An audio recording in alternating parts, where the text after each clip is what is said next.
Dzień dobry, witajcie na kanale Ekwipunek Dźwigany Codziennie.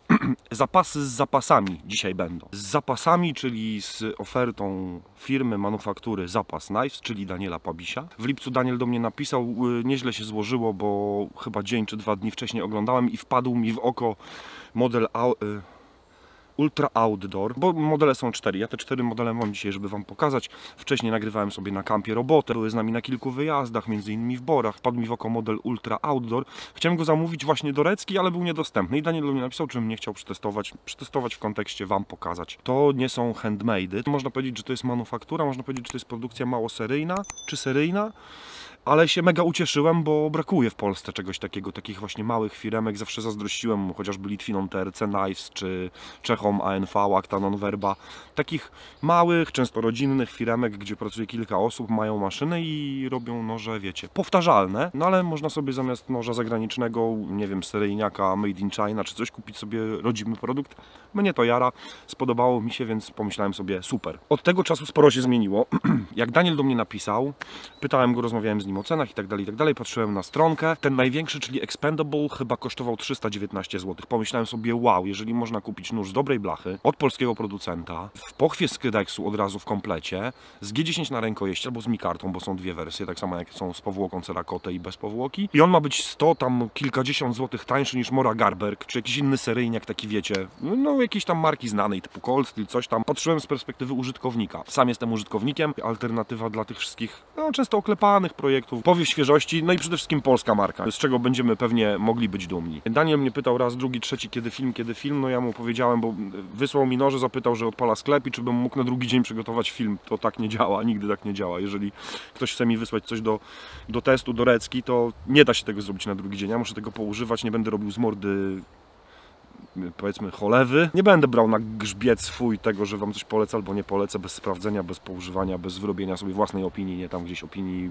powielanej z internetu i tak dalej. Powiedziałem Danielowi, że muszę poużywać, no i tak się też stało. Braliśmy je na wyjazdy, używałem ja, używali chłopacy, żeby, wiecie, różne ręce, różne roboty. Później sobie wziąłem je na kampa, żeby je porządnie przeczochrać. No tam wstawiłem szczególnie tym dwóm, czyli Expendable i temu Ultra Outdoor, czyli tym dwóm największym, wstawiłem mocno w dupę i nie powinno się tak używać noży, bo łącznie z batonowaniem, waleniem grubą pałą w rękojeść i tak dalej, więc to na pewno są wytrzymałe noże i to mogę Wam potwierdzić, przynajmniej te egzemplarze, które ja mam do Recki. Znosi dużo więcej niż powinien znosić nóż, nie? Niż musi znieść nóż, powiedzmy taki użytkowy, terenowy, survivalowy, bushcraftowy, wiecie, obozowy. Ale już przygotowując się do Recki, wszedłem jeszcze, zawsze tak robię, że tuż przed recenzją tego samego dnia lub dzień wcześniej, czy tam 2 dni wcześniej, zależy czy biorę je na weekend, żeby je zrecenzować i tak dalej. Aktualizuję sobie informacje, żeby też nie robić z gęby cholewy, żebym miał aktualne dla Was informacje. I te noże, które kosztowały 299 zł, 319 zł, patrzę, 420 zł.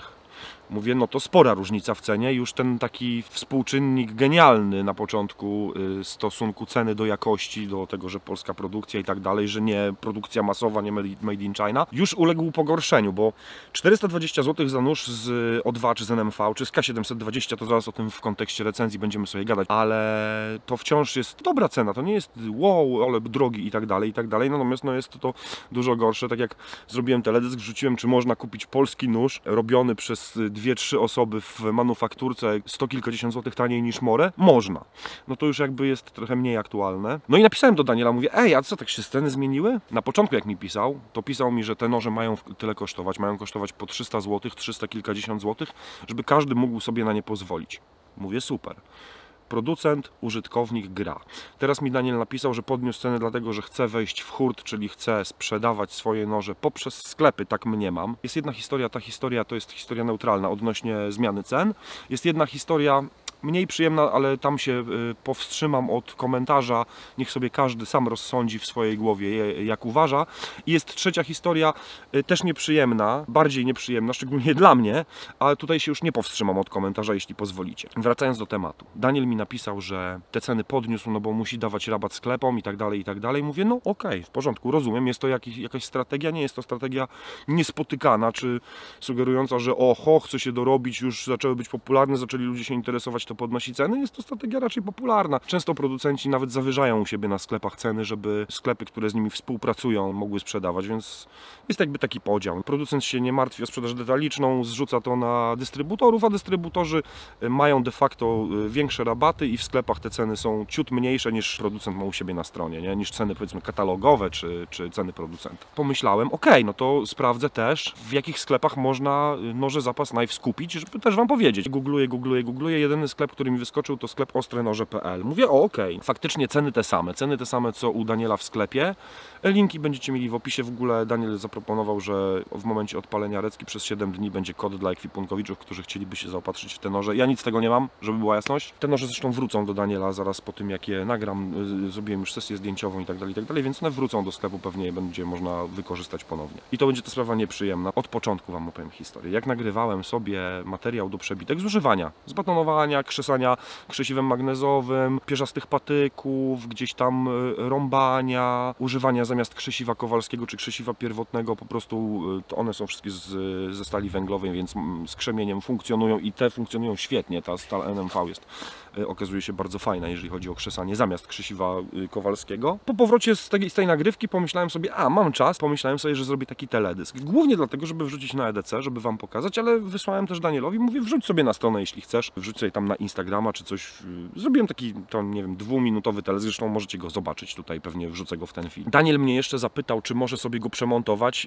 No, zrobiłem teledysk. Więc zapytałem, w jaki sposób przemontować, czy przeciąć, czy co z nim zrobić, bo jestem autorem, to moja praca, moje poświęcenie, mój czas i tak dalej, więc chciałem wiedzieć, co się stanie z tym materiałem, czyli moją własnością de facto. Napisał, że chciałby pociąć to chyba na 4 kawałki, bo mu się nie mieści na przykład na shortach, na YouTube'a chyba, czy na Instagrama. Mówię, pewnie, jeżeli chcesz to pociąć, tam jest moje logo, jest na początku informacja, że to EDC, na końcu, że materiał przygotowany, pomontowany przeze mnie. Jakież było moje zdziwienie, kiedy wszedłem sobie na ostrenoże.pl i ja zauważyłem to pod modelem Expendable, że są moje łapy, patrzę, wow, mój bebech, ale nie było tego całego początku, jest wycięty kawałek, jest dodany inny napis, że jest Expendable i na końcu nie ma nic informacji o autorze, o tym, że to ja, o tym, że to była praca w końcu wolontaryjna. Obcięte są wszystkie informacje, jest dodany adres ostrenoże.pl.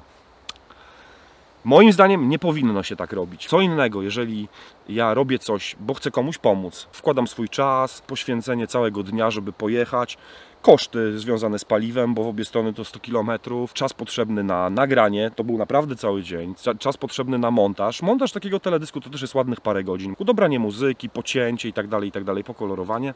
To wszystko w momencie, kiedy chcę komuś pomóc, głównie chcę przygotować materiał, żeby wam pokazać, żeby zrobić zajawkę, co będzie na kanale i tak dalej. Jeżeli przekazuję to w takiej formie, w jakiej to przygotowałem człowiekowi, którego robotę szanuję i chcę mu pomóc w jakiś sposób, nie biorąc za to żadnych pieniędzy, bo mówię tutaj nawet w kontekście zapłaty nie można traktować tego, że dostałem te noże, ponieważ te noże odsyłam za chwilkę. Jeżeli to zrobiłem świadomie, dałem mu możliwość użycia tego materiału, to jest jedna sprawa. To jak z seksem, nie? Tutaj generalnie chodzi o wyrażenie zgody i w momencie, kiedy zobaczyłem swój materiał pocięty, przemontowany, bez zawartości autora, bez niczego, z reklamą sklepu, działalności komercyjnej, w której chodzi o to, żeby jak najwięcej sprzedać tych noży, żeby zarobić, no to co prawda, tutaj trzymając się analogii z seksem, nikt mnie o zgodę nie pytał, nikt mnie nie poinformował nawet, a jednak jak to zobaczyłem, czułem się trochę jak takie sobie, nie?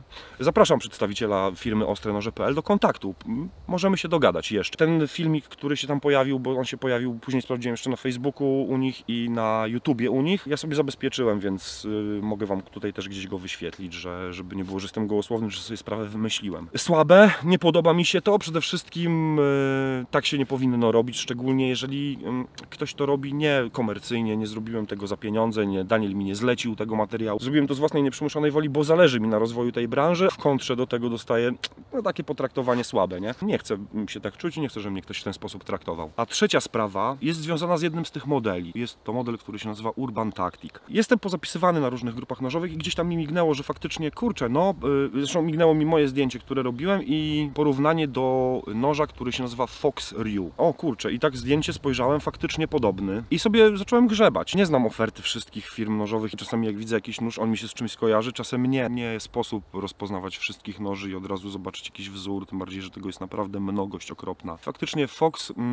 Knives w 2021 roku wprowadził do oferty kilka noży jakby inspirowanych Japonią.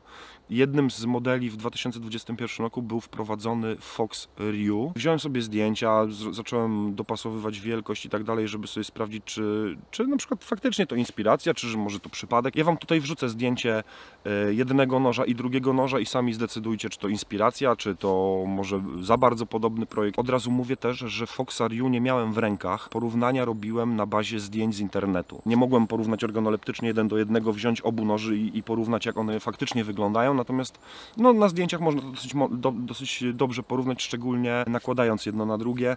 Ja tam widzę różnice dwie w zasadzie. Jedna różnica jest w wykończeniu rękojeści, bo w tym Urban Tactic ta rękojeść jest mocno kanciata, to raz. Zresztą Daniel mi chyba pisał, że już następne serie są bardziej obłe. W tym egzemplarzu, który ja dostałem, ona jest mega niewygodna, po prostu jak się ma może węższą rękę i koniec dłoni nie dochodzi do tych rogów, to może jest ok, natomiast mi się wbija prosto tutaj, to też Wam zaraz pokażę. W Foxie Ryu ta rękojeść na końcu jest zciachana, jest zwężona i sfazowana w taki sposób, że on się robi po prostu gładszy, tam taki bardziej płaski i mam wrażenie, po zdjęciach oczywiście, nie mając tego noża w ręku, mam wrażenie, że tamten problem by nie występował ze względu na to, że nie ma tych właśnie ostrych rogów i jest sporo cieńsza ta rękojeść, gdybyście patrzyli na grubość. A drugą rzeczą, która mi się rzuca w oczy, taka różnica, to jest to, że tutaj domyślam się, że przez używanie maszyny do szlifowania jest szlif właściwie prawie pełny płaski, natomiast na Foxie Ryu jest jeszcze taka fałszywka, to też zobaczycie na zdjęciach. Nawet czasami pewnie w sądach są kłopoty, jeżeli chodzi o interpretację, czy to jest inspiracja, czy to jest zżynka. Nie jestem sędzią, nie chcę być sędzią nawet. Chciałem tylko powiedzieć to, żeby nie chciałbym udawać, że czegoś nie widziałem w tym kontekście, więc to Wam mówię, niech każdy sobie sam osądzi, jak uważa. Teraz może Wam puszczę ten teledysk w takiej formie, w jakiej go przygotowałem, wyprodukowałem. Sobie zobaczcie, to jest 2 minuty z groszem, więc jeżeli ktoś chce, to też będą rozdziały, będziecie sobie mogli przewinąć, żeby, jeżeli nie chcecie obejrzeć tam z roboty tych przebitek tam 2 minut z groszem. I możemy przeskoczyć do recki. Oczywiście zrobię wszystko, żeby te poprzednie informacje nie miały wpływu na recenzję, bo te noże są naprawdę przyzwoicie zrobione i naprawdę są warte, były super warte 300 zł czy 320 zł. W tej chwili, jeżeli to jest koszt w granicach 400 zł, one są wciąż warte tych pieniędzy moim zdaniem, ale w momencie, kiedy one kosztują nieco ponad 400 zł, to wybór też się zwiększa, bo one jak kosztowały 299 zł, to właściwie były bezkonkurencyjne. W momencie, kiedy kosztują 420 załóżmy złotych, w tym przedziale 420 powiedzmy 520 zł, czyli w tej samej cenie lub troszeczkę dokładając, można już mieć nóż,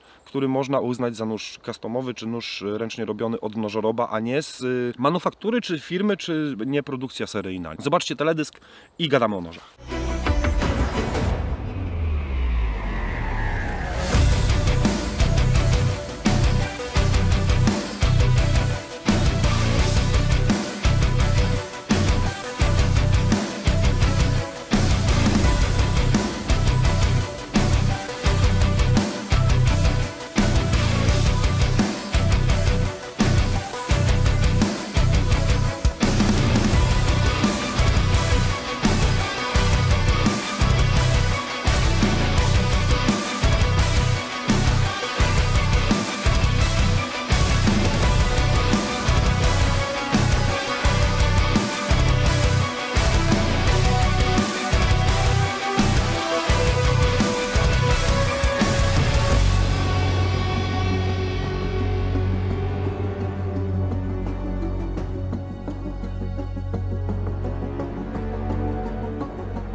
To są ci 4 jegomości.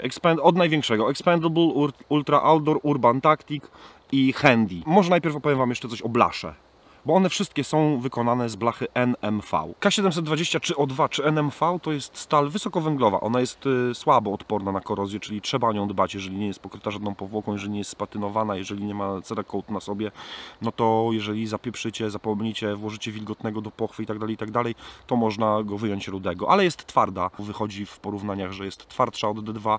Można ją ciągnąć wysoko, natomiast one są zahartowane na roboczo chyba tak 58-59 Hz. Jeżeli byłaby mega twarda, problemem byłoby ostrzenie w terenie. Jeżeli gdzieś tam pojedziecie sobie na kilka dni i używacie noża, on się stępi, no bo ta trzymanie ostrości jest przyzwoite, ale nie jest to jakiś tam, to nie jest jakaś superstar. Ona jest używana do robienia gilotyn, do jakichś tam takich maszyn przemysłowych, które tną papier, do rozwiertaków, do form. Jest wytrzymała, jest dosyć twarda, wiadomo, to też kwestia połączenia z obróbką odpowiednią, cieplną i tak dalej, ale jest to stal przyzwoita, zresztą popularna w nożach, znana, sprawdzona, może trochę szybciej się stępi, bo nie jest zahartowana na szkło, ale doprowadzenie jej nawet na jakiejś takiej terenowej ostrzałce, wiecie, nie specjalistycznym systemie ostrzącym, gdzie trzeba wrócić do domu czy do warsztatu i ją doprowadzać do ładu, można ją sobie na kolanie gdzieś tam podostrzyć, tak że będzie spoko, można było używać wciąż noża w terenie. Ja uważam, że w takich nożach faktycznie terenowych to dużo lepszym kompromisem, ciekawszym kompromisem jest to, że właśnie jest nie za twardo. Wiadomo, jak weźmiecie sobie stal, nie wiem, jakąś tam Elmaxa, M390, 20 CV i tak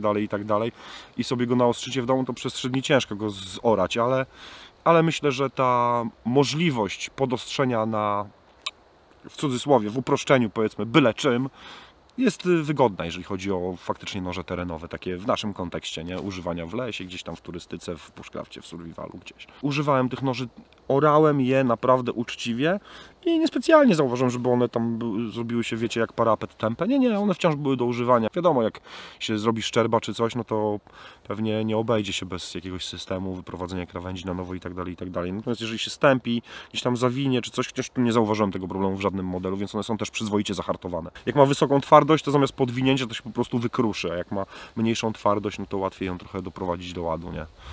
Z 2 względów. Ze względu na łatwość ostrzenia, ścieralność, czyli materiału, i ze względu na to, że się trudniej wykrusza, a łatwiej się właśnie wywija.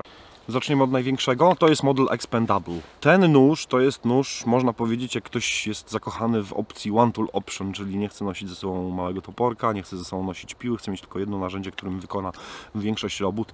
To spoko. One wszystkie są w Kydeksie. Szlif taki trochę podwyższony Saber Grind, no bo Saber Grind byłby do połowy. On jest z blachy 4,4 mm, tej NMV. Fajny czubek, dosyć dobry brzuszek, ale ten czubek jeszcze w miarę taki, wiecie, nie szybko się schodzi, bo to też, jak obieżycie nóż do lasu, to tam są przegadane wszystkie te elementy noża, które są użytkowe czy nie. Jimping jest taki, podejrzewam, że jest to już wycinane w momencie, kiedy przygotowane są blanki do szlifowania, to podejrzewam, że już wtedy pojawia się jimping, że to nie jest robione pilnikiem, tylko już po prostu jakaś tam maszyna CNC, czy waterjet, czy laser, bo nie wiem, na czym są wycinane, już robi jimping. Ten jimping jest wygodny, natomiast upierdziela używanie krzesiwa. To też zobaczycie na przebitkach z roboty, przez to, że ja na przykład używam krzesiwa magnezowego tutaj blisko rękojeści, a przez to, że ten jimping jest taki mocny i ryra krzesiwo, no to trzeba go używać tutaj. Zresztą widzicie gdzieś tam opalenia od krzesiwa. Im dalej od rękojeści, tym robi się większa dźwignia i tak troszeczkę, no ciężej upilnować po prostu krzesanie ognia krzesiwem. Rękojeść jest wygodna bardzo, mimo że one na pierwszy rzut oka wszystkie sprawiają, nie wszystkie, bo handy na przykład jest wyoblony, ale po pierwsze Daniel mówił, że już kolejne serie są bardziej wyoblone, a po drugie w tych wszystkich rękojeściach jest jeden zasadniczy plus. One są skręcane na imbusy 2,5 mm, nie są klejone, więc po pierwsze, jeżeli ktoś chce, to mi się kojarzy trochę z Esse, nie? Bo Esse też robi takie klocuny. Ale po pierwsze można sobie odkręcić imbusy i na przykład skręcić do kupy okładki i sobie je wyoblić we własnym zakresie, tak jak chcecie, jak będzie Wam wygodnie, po prostu papierkiem ściernym. Po drugie, można je sobie wywalić i jeżeli chcecie tam, nie wiem, bardziej zindywidualizować sobie ten model, czy chcecie, żeby był bardziej wyjątkowy, czy coś, można sobie wywalić te okładki, które są w standardzie i na przykład włożyć drewienko. Przygotowanie okładek do noża, jak sobie to dobrze odrysujecie, nawet nie posiadając narzędzi elektrycznych, szlifierek itd., to nie jest jakieś mega trudne zadanie. W momencie, kiedy to jest sklejone na epoksyd, jeszcze manity itd., wymiana okładek rękojeści jest kłopotliwa, wymaga dużo więcej roboty na pewno, zaparcia i tak dalej. Tutaj w takiej sytuacji, kiedy macie imbus, klik, odkręcony i możecie sobie założyć co chcecie. To mi się też podoba. Nie jest to jakaś taka opcja właśnie indywidualizacji, no jeżeli chcecie, żeby on był mniej seryjny. Waży 300 gramów, bez pochwy. 280 mm ma całości, no kawał nożydła to już jest. To już nie jest mały nożyk, to już jest taki nóż terenowy, który i czuć przy pasku, ale wygodnie się go naprawdę używa i nawet do precyzyjnych prac on jeszcze daje radę. Wysokości ma 35 mm, ten jelec tu jest, widzicie, też mega bezpieczny, nie ma możliwości, żeby się łapa zsunęła. G10 jest dobrze obrobione, ono wygląda na dosyć takie gładkie, ale jest takie fajnie się klei. Nie jest fikuśnie popodcinana, czyli tak jak lubię. I ten model i Ultra Outdoor, który zaraz Wam pokażę, klinował się na sękach. Jak się zaklinował na sęku, bez mrugnięcia okiem, dostawał z drugiej strony pałą. To G10 jest naprawdę mega twarde. Żeby to uszkodzić, to naprawdę trzeba się postarać. One oczywiście nie są zrobione jak custom. Gdzieś tam widać tutaj przyszlifki, takie delikatne, nie? Ale są spasowane spoko i nie czepiałbym się. Tych noży nie powinno się rozpatrywać, mam wrażenie, w kontekście takim, w jakim się rozpatruje customy, że są wylizane i tak dalej, i tak dalej. To jest maszynowa do roboty. To nie jest nóż, który ma wyglądać, to nie jest pułkownik, to nie jest jakieś oczko w głowie żadnego kolekcjonera, to nigdy nie będzie. To ma być nóż, który macie mu wstawić, ile fabryka dała i ma wrócić cały do chałupy i za tydzień znowu go zabrać i znowu mu wstawić do oporu. Spoko, to zadanie naprawdę spełnia. Te małe dostały mniej, ale te dwa największe, czyli ten i Ultra Outdoor, dostały mocno popalić. W Borach byliśmy, też przerobiły, przerobiły do spuchnięcia 3 przedramion, więc spoko, naprawdę spoko. 4,4 mm, więc to jest kawał blachy, ona też dużo zniesie, natomiast przez to, że jest dosyć wysoki szlif, też tnie, no to nie jest slicer, to nie jest pełny płaski czy kuchennik jakiś 1,5 mm, ale spoko i można go używać i do żarcia i tak dalej, i tak dalej. Powiedziałbym spoko, uniwersalny nóż, jeżeli ktoś chce dłuższe narzędzie, nie takiego tam dziesiątkę do rzeźbienia, do jedzonka, do schowania nawet, czy do powieszenia na szyi. Tomek. Oczywiście jest otwór na temblak czy na laniard, jak kto woli. Dupki nie ma odsłoniętej, ale ta dupka też oberwała swoje i nic się nie stało, jak widzicie. Robol, nie? One wszystkie są robole. Ja bym tutaj ten jimping zmienił, albo bym zostawił, kurczę, tu kawałek płaskiego do krzesiwa, albo zrobiłbym po prostu na przykład jedno podcięcie, nie wiem, łuczek z kółka średnicy 10 mm, żeby z kolei można było tym łuczkiem krzesać. Zazwyczaj krzesiwo ma albo FI 8, albo FI 10. No wiem, że są te tam 12,7 mm, te pały takie, ale większość krzesiw ma pewnie 8-10 mm, tak bym strzelał. Więc zrobiłbym tu ten łuczek jeden większy, żeby z kolei spokojnie sobie można było tu krzesać krzesiem. To taka porada, Daniel, nie wiem, czy to wykorzystasz, czy nie, ale ja bym tak zmienił, ale to też patrzę w kontekście swojego używania noży, wiecie, nie wiem, czy typowego, czy nietypowego. Pochwa, ja mam wszystkie pochwy z taśmą parcianą. Widziałem, że też można zamówić sobie wersję z teklokiem. Nie wiem, czy to jest oryginalny teklok, czy to jest zapięcie typu teklok, czyli chiński teklok tak zwany. Mi akurat bardziej pasuje, bo teklok, to Wam też kiedyś mówiłem już pewnie nie raz, że teklok powoduje, że on wysoko siedzi na pasku i wtedy kłuje w bok, nie? Przy ruszaniu się, przeszkadza przy pasie biodrowym i tak dalej. Tutaj ten kydeks jest w miarę spoko spasowany. On klekocze, ale się nic nam nie stanie z nim, nie wypadnie czy coś. A, też się ludzie zastanawiali, po cholerę są te frezy podłużne, natomiast to są frezy, żeby można było sobie na palcach go zamocować, na przykład na szelce plecaka. Tip up, jeżeli byśmy chcieli trzymać się nomenklatury noży składanych. No są też dodatkowe otwory, więc można sobie kombinować na przykład właśnie z teklokiem, nie? No. Tak wygląda Expendable. To jest kolejny. To jest ten właśnie, który wpadł mi w oko, jak trafiłem na stronkę Zapas Knives i tego chciałem zamówić do Recki. No, że nadarzyło się okazja, żeby mieć wszystkie, żeby Wam móc pokazać, no to już go nie zamawiałem.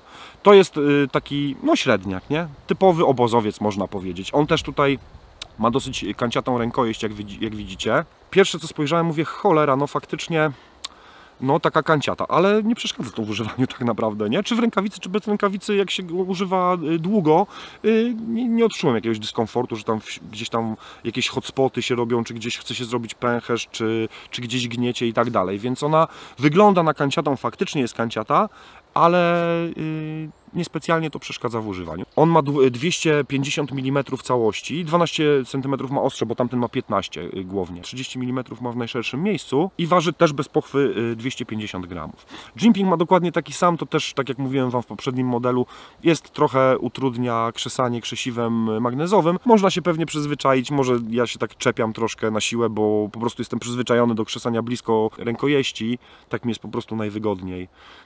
Od bidy można krzesać krawędzią, no co, chociaż no nie jestem zwolennikiem. Też jelec bezpieczny, też rękojeść w żaden sposób nie kombinowana, nie cudowana, to jest naprawdę taki klasyczny nóż. On ma bardzo wysoki szlif, prawie pełny płaski, bo tutaj tych płazów zostaje może z 5-6 mm, bym powiedział, w tym miejscu tu przy jimpingu. Tamten ma notch i ten ma też notch, czyli to nacięcie, które ułatwia ostrzenie. Też dobry brzuszek, też dobry czubek i tak dalej, więc można go też spokojnie używać.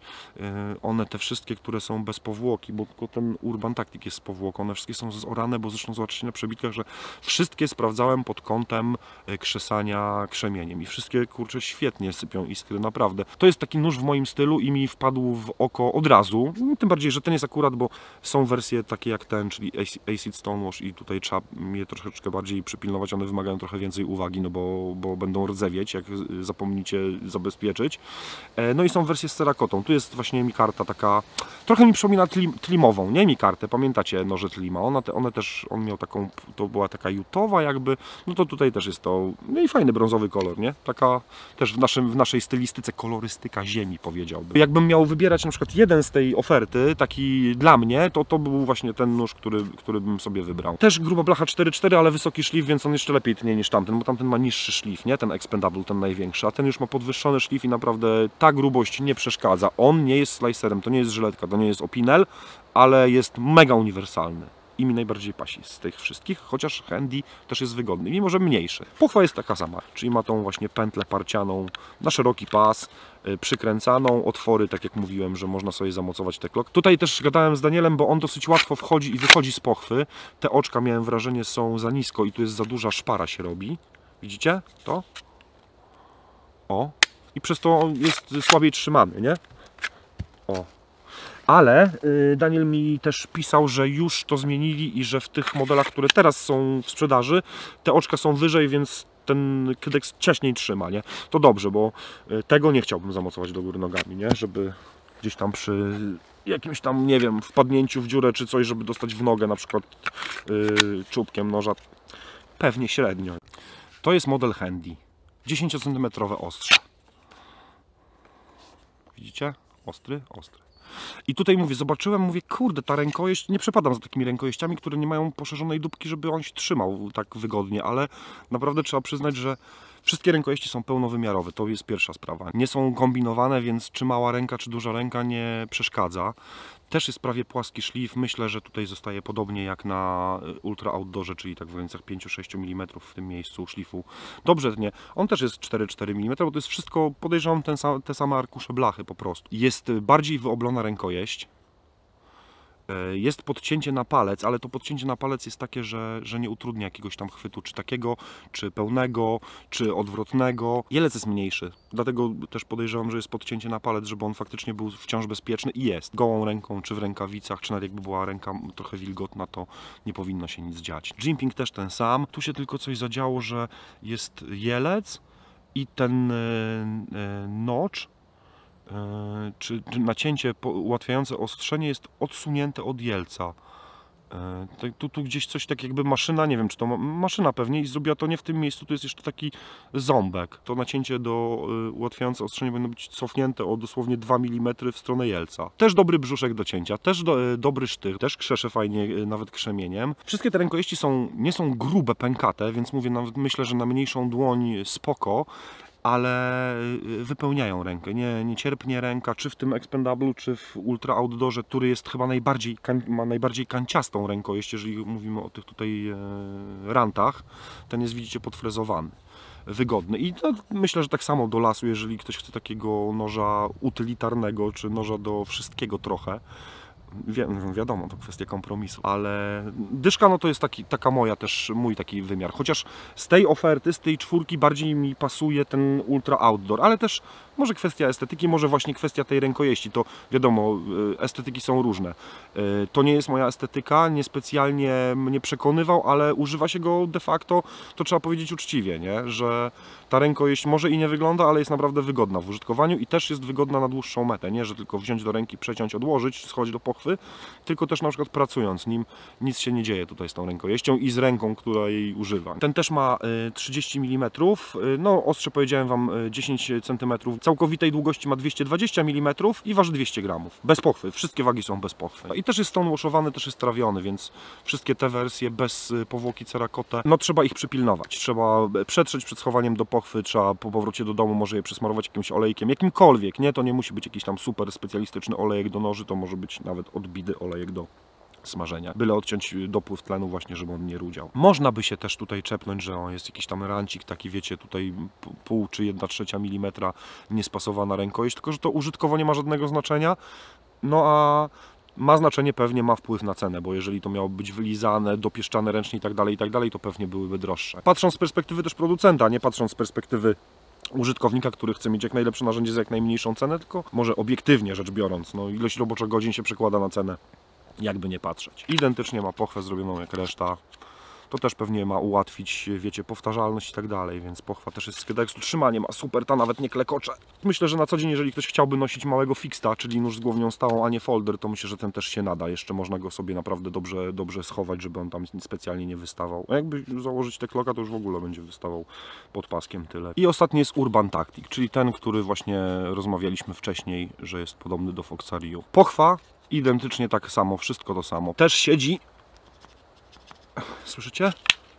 Słyszycie, jak nic nie słychać? Trochę też ma znaczenie kształt samej rękojeści, bo są rękojeści, które ciężej się robi pochwy kydeksowe do nich, bo są jakoś tak obłe coś, a są takie rękojeści, które są właśnie mocno zarysowane i on wtedy też lepiej się zaklikuje. I to jest jedyny model, który dostałem do recki z powłoką Cerakote, czyli jest zabezpieczony bardziej przed rdzewieniem. Dupkę ma odsłoniętą, powiedzmy, że zbijak do szyb.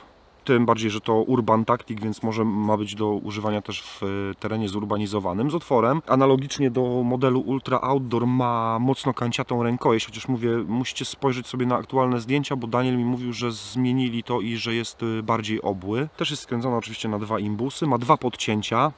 Natomiast tego używałem najmniej. Przez te 2 podcięcia on mocno wymusza jakby chwyt. 250 mm całości, 12 cm, 120 mm ostrego, tak jak Ultra Outdoor, 30 mm w najszerszym miejscu. Jimping inny. Nie wiem, czy taki sam jak w Foxie Ryu, ale ten jimping jest agresywniejszy, mniejszy i na pewno daje bardziej oparcie na kciuk. Mniej ten kciuk się ślizga niż na tym dużym jimpingu. Ten duży jimping, on ma znaczenie, jeżeli chodzi o przesuwanie się kciuka przy chwycie, ale dla mnie na przykład ma znaczenie większe, że utrudnia używanie krzesiwa. Największym dla mnie problemem jest to, że jak go używałem, to akurat tutaj te rogi, które są mega ostre, wbijają mi się prosto tutaj w tą poduszkę w łapie. To utrudnia używanie, bo boli, nie? No to jest tak, jakby ktoś was kłuł tutaj kuje w tym miejscu. Szczególnie jak trzeba zacisnąć rękę i przyłożyć większą siłę, no to bardzo czuć to. Myślę, że jakby popracował tym dłużej, to zrobiłby się bąbel. Cerakota ułatwia dbanie o narzędzie, utrudnia rdzewienie, natomiast utrudnia też po pierwsze pierwsze użycie krzesiwa magnezowego powoduje, że na rancie się zetrze, ta cerakota nie wytrzyma, nie ma szans. Druga sprawa, nie ma możliwości, chyba że też zryracie po prostu tutaj grzbiet, żeby używać krzemienia, a noża jako krzesiwa pierwotnego czy kowalskiego. Ten jest taki śledzik trochę. Na pewno ma zdolności penetracyjne lepsze, bo ma węższy brzuszek i jest taki bardziej kłujak. Też wysoki szlif, też dobrze tnie, tylko mówię, no niewygodnie się trzyma. W ogóle tutaj jest za dużo ostrych elementów. Mnie to wkurzało i utrudniało mi robotę. Jak chcę używać noża, to chcę używać noża wygodnego. Tutaj to jest dramat. Ja w ogóle, Daniel, na twoim miejscu wypieprzyłbym go z oferty. Mi tutaj te 2 podcięcia troszkę nie pasują. Trochę tak jestem zmuszany, żeby go trzymać tak, a nie tak. Też kwestia pewnie przyzwyczajeń i też kwestia osobistych preferencji. Na koniec może pogadajmy o samym twórcy, o Danielu Pabisiu, czyli Ankieta. Kurczę, złota polska jesień. Nagrałem super film dla was, solo, ale będzie za tydzień, bo muszę go na spokojnie pomontować, dlatego dzisiaj recka zapasów i będę miał czas na spokojnie, żeby pomontować, ale kurde, takie kolorki. I szaszłyczek i wszystko. Mi się podobało nagrywanie, mam nadzieję, że wam się spodoba oglądanie. Jeszcze jedna informacja techniczna odnośnie noży, bo wszystkie noże, ze względu na to, że są szlifowane na maszynach, mają wysokość szlifu 25 mm, dlatego na tym szerszym, największym expendablu jest więcej płazów, a mniej szlifu, no bo jest szerszy. I wszystkie są ostrzone na 20 stopni. O, niektórzy mówią, że duże noże terenowe to 25 stopni kąt ostrzenia, bo wtedy krawędź noca jest wytrzymalsza.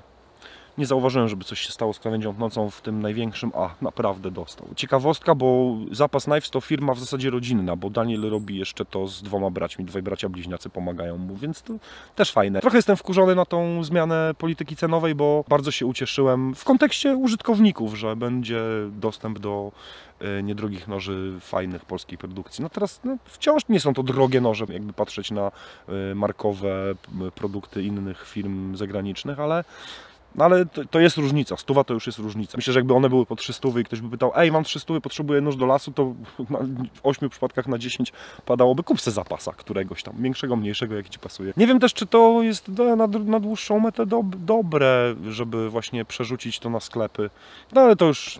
To jest polityka producenta, tutaj się nikt nie ma prawa wpieprzać. Nazwa działalności Knives by Pabiś. Daniel wcześniej robił chyba, z tego co pamiętam, głównie kuchenne noże. To jakby są oddzielne marki. Zapas Knives to jest ta produkcja, powiedzmy, małoseryjna, maszynowa, a Knives by Pabiś to są handmade, kuchenniaki głównie. Od jak dawna produkujesz noże? Noże produkuję od roku 2016, wtedy obejrzałem filmik na YouTube, jak jeden z polskich knifemakerów robi nóż. Pewnie troll. Postanowiłem spróbować sam, oczywiście nie obyło się bez 1000 rad. Wtedy to raczkowało pierwsze produkcje, którymi mógłbym się pochwalić, wiążą się z powstaniem strony Pabiś Custom Knives, czyli z rokiem 2018. Potem zaczęło się to rozwijać. Noży do wykonywania było coraz więcej, więc wciągnąłem w to jednego brata, potem drugiego i tak działamy, wykonując cały czas noże ręcznie robione, jak i teraz te produkcji seryjnej. Z jakiego regionu Polski jesteście? Małopolska, rejony Andrychowa. Czy jeździsz na zloty? Staram się jeździć na możliwie jak najwięcej targów i zlotów. Daniel mi pisał, że też będą na cekę, będą się wystawiać, też będzie można kupić te noże i obejrzeć, pomacać na cekę, czyli na zlocie Knivesów. I to jest to, co mam do powiedzenia i do opowiedzenia i do pokazania o firmie Zapas Knives. Kod gdzieś tutaj się pewnie pojawił, bo jeszcze nie ustaliłem z Danielem, jaką będzie miał treść ten kod i pewnie jest w opisie filmu. A teraz dziękuję Wam wszystkim, moi drodzy, za uwagę. Ja mam zamiar wyłączyć aparat albo przełączyć go w tryb foto i nacieszyć się jeszcze chwilkę tym pięknym słoneczkiem i pięknymi kolorkami, paprotkami. Chociaż babcia się wiąże od paprotek, trzeba się trzymać z daleka, bo kleszcz, wiadomo. Więc w hołdzie babci Krysi odsunę się od paprotek, przesiądę się może gdzieś indziej i jeszcze sobie pokontempluję. I za tydzień zapowiadam biwaczek solo w Borach, na Skarpie. I tam to będzie tak żółto, że normalnie koniec świata. Trzymajcie się, ciepło, bo będzie coraz chłodniej. Do zobaczenia. No i oczywiście, jeżeli jakaś firma ma ochotę albo potrzebuje materiału do sklepu, fotek albo materiału wideo z na przykład roboty nożami czy coś, to zapraszam. Tylko po ludzku, nie? Normalnie.